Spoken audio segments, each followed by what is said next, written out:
Bonjour mes amis, nous allons voir aujourd'hui 9 techniques pour rendre ton ex fou de toi. Alors je vais vous donner ces techniques dans le sens décroissant, c'est-à-dire qu'on va partir du moins efficace pour arriver au plus efficace à la fin de cette vidéo. Donc restez bien en ligne tout le long de la vidéo. Je m'appelle Antoine Pétavin, j'ai 44 ans, j'existe vraiment, j'ai créé l'e-book le plus téléchargé de France. Ça fait toujours bizarre aux gens quand je les croise dans la rue, ils me font « Non Antoine Pétavin, t'es là, t'existes vraiment ». Oui, j'existe vraiment. Mes conseils ont été lus par des millions de personnes, notamment sur le site internet, sur la chaîne YouTube, il y a eu des millions de personnes qui l'ont vu. Et quand ça fonctionne bien, quand on a des bons résultats, quand on travaille avec quelqu'un pour récupérer son ex, je peux recevoir ce genre de message. Bonsoir Antoine, je t'écris pour te dire merci, grâce à ton aide, j'ai repris une relation saine avec mon copain. Il vient à la fin du mois me voir en France, on s'appelle tous les jours. Il compte présenter sa famille prochainement. Super ce que tu fais, bonne continuation. Alors, on a des clients qui sont jeunes, moins jeunes, célèbres, moins célèbres, des hommes, des femmes. Et voilà, je vous en ai pris un au hasard que j'ai reçu aujourd'hui qui m'a fait extrêmement plaisir. Alors, avant de démarrer ces 9 conseils, je vous rappelle qu'il y a un lien dans la description pour déterminer quelles sont vos chances de récupérer votre ex. Donc il suffit juste de cliquer dessus, il y a un tout petit quiz en 9 questions, vous allez voir c'est extrêmement rapide qui vous donne un résultat directement à la fin. Quelles sont vos chances en pourcentage? Quel est votre pourcentage de chance de récupérer votre ex? Alors, pour obtenir ces 9 points que je vais vous présenter aujourd'hui, il faut savoir que j'ai fait un sondage auprès de toutes les personnes que j'ai coachées depuis des années et je leur ai demandé quelles ont été les choses qui sont ressorties en premier. Donc il y avait une centaine ou 200 points à voter et sur le vote, en tout cas on arrive sur ces 9 points qui sont les plus importants qui permettent de rendre ton ex fou de toi. Numéro 9, donc on part voilà, sur les 200-300, c'était dans la 9e place, c'était faire de nouvelles rencontres. Il y a souvent, quand on vit une rupture amoureuse, on se demande comment faire pour rencontrer des gens, comment faire pour se bouger, parce qu'on n'a pas le moral, on n'a pas cette motivation, et puis finalement on se dit, ouais mais se faire des copains ça prend du temps, donc mieux vaut que je traîne avec les gens que je connais déjà, et là, erreur, patatras, le souci des gens que vous connaissez déjà, ou le souci de ceux que vous fréquentez, ils sont très souvent, alors pas tout le temps, mais ils sont très souvent liés à votre vie de couple, malheureusement. Ce sont des amis de votre couple, ce sont des copains proches qui vous ont vu, et à chaque fois que vous les voyez, ça vous replonge dedans, ça vous refout dedans. Tiens, en fait, ton ex, je l'ai vu hier, elle a fait ci, elle a fait ça.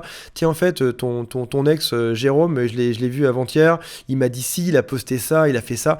Et donc, c'est compliqué. Alors qu'en fait, il existe un paquet de gens qui sont comme vous, dans la même situation que vous, qui demandent que à rencontrer aussi des gens qui sont célibataires, qui veulent se refaire des copains, et surtout avoir un rythme de vie qui est équivalent. Alors, je vais vous montrer une photo ici et c'est sans aucune publicité pour aucun site de rencontre, mais il existe par exemple des sites comme celui-ci, mais comme plein d'autres que vous connaissez tout aussi bien que moi. Il y a Happen, Tinder, Adopte un mec, Mythique, etc. Il y en a des tonnes sur lesquels on peut soit faire des rencontres amoureuse parce qu'on dit qu'on est célibataire, etc. Mais des fois, on trouve aussi des gens qui disent juste, voilà, nouveau célibataire, veut se faire des copains, veut rencontrer des gens, veut se bouger. Et vous seriez surpris du nombre de personnes qui sont juste, mais ravis de vous rencontrer, de vous voir et d'aller même, voilà, si vous êtes un homme, vous trouvez une femme pour aller vous promener dans un bar, pour sortir le soir, pour aller vous amuser ou vous rencontrer d'autres personnes. Et vous allez voir que ça va vous faire un bien fou. Ce sera des amis que à vous, qui seront liés que à votre nouvelle vie et qui vous parleront jamais de votre passé. Il y a d'autres manières de faire des rencontres. On peut aussi faire des sports. Je peux vous citer aussi des groupes Facebook qui sont extrêmement bons pour ça. Il y a voilà, sur des groupes, vous pouvez marquer nouveau dans la région, ou alors groupe de langue, ou alors groupe de sport, ou alors groupe de sortie entre célibataires. Vous allez être surpris dans Facebook de découvrir combien est-ce qu'il y a de personnes qui ne cherchent que ça, à se faire de nouveaux copains, à sortir, à rencontrer des gens et à se bouger. Vraiment, j'insiste vraiment dessus parce qu'à chaque fois les gens me disent oui mais je suis pas prêt à mettre sur Tinder, je suis pas prêt à mettre un truc de sport, etc. Chaque jour, un pas en avant. Chaque jour, on fait un petit pas. Chaque jour, on fait une chose différente qui n'a rien à voir avec la veille et qui fait qu'on progresse, on avance à petits pas. Et si parfois on fait 2 pas en avant, 3 pas en avant et 2 pas en arrière, et bah c'est pas grave, en tout cas on a quand même fait 3 pas en avant. L'important c'est d'aller de l'avant à chaque fois, de se bouger, d'avancer.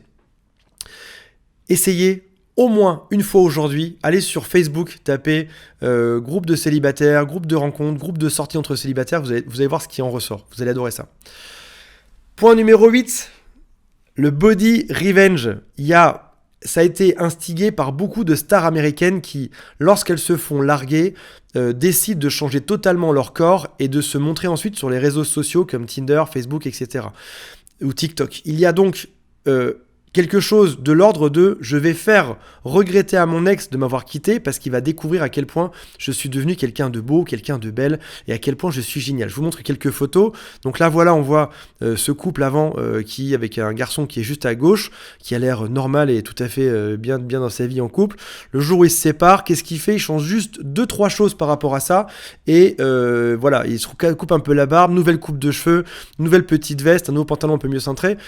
2-3 choses peuvent changer beaucoup de choses. Pas besoin de perdre 30 kilos, pas besoin de se faire, je sais pas, de la chirurgie esthétique. 2-3 choses suffisent déjà pour vous rendre différent. Il y a quelque chose qui est important, c'est que lorsque vous allez revoir votre ex devra être épaté par vous. Ou en tout cas, être épaté en vous voyant sur les réseaux sociaux. Donc ça veut dire que quand vous allez arriver avec cette différence de corps, votre ex va se dire waouh, ah oui en effet mon ex a changé et depuis que mon ex on s'est séparés, mon ex est devenu vachement mieux et ça joue, ça compte. Notre petit exemple, voilà, on voit cette femme à gauche qui a priori pas mal de kilos en trop et sur la photo de droite, régime drastique, ça change, on bouge et on est différent. Point numéro 7, j'en parle parce que c'est sorti à ma grande surprise dedans, améliorer sa situation financière. Donc suite au sondage, c'est ça qui est sorti en numéro 7. L'idée c'est que on a parfois perdu un peu de son autonomie financière. Alors on peut perdre de son autonomie dans plein de domaines, comme par exemple le fait de devoir parfois se reloger quelque part, devoir faire des choses tout seul à qu'on n'a pas forcément envie. La situation financière, c'est quelque chose d'important. C'est ça qui va guider votre autonomie. C'est ça qui fait que vous serez capable d'aller au restaurant, d'aller en vacances, d'aller vous acheter de nouvelles fringues, etc. Et aujourd'hui, ça, c'est peut-être pas le cas, mais vous êtes peut-être dans une situation où votre situation financière pourrait s'améliorer et ce serait pas si compliqué. Ça consiste parfois à envoyer un nouveau CV, à simplement aller négocier son salaire avec son chef, à changer d'emploi. Parfois, ça consiste aussi à lancer un petit business sur le web ou à chercher d'autres choses. Mais améliorer cette situation financière vous montre aux yeux de votre ex comme étant quelqu'un d'indépendant ou d'indépendante, qu'on soit un homme ou une femme. Alors encore une fois, pas besoin d'avoir des bifetons plein la baignoire pour épater l'autre. Simple fait de pouvoir sortir, des fois on parle juste de 100 € en plus en fin de mois pour s'en sortir et pour avoir une vie un peu différente, pour pouvoir aller une fois ou deux au restaurant, pour pouvoir kiffer, prendre un taxi le soir et rentrer chez soi. Et 100 €, ça se trouve. C'est-à-dire que il y a un Américain qui dit toujours aux gens, quand vous allez sur votre lieu de travail, ne le faites jamais gratuitement, devenez un Uber et emmenez les gens en même temps que vous faites votre trajet, emmenez quelqu'un et ça va vous faire 10-15 € par jour à chaque fois. Et finalement, voilà, il y a plein de petites techniques, il y a plein de petites méthodes pour aujourd'hui arrondir vos fins de mois. Et il suffit juste de se renseigner un peu dessus pour démarrer la chose.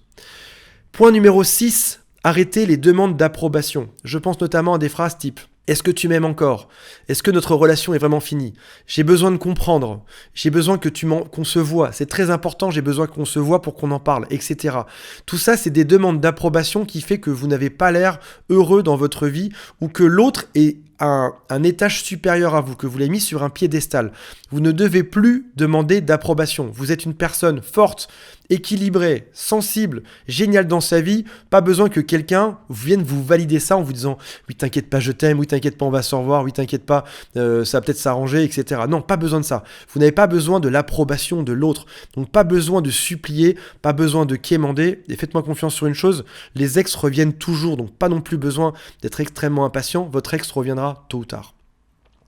Il y a une technique que j'adore, en numéro 5, qui s'appelle la technique distant et chaleureux.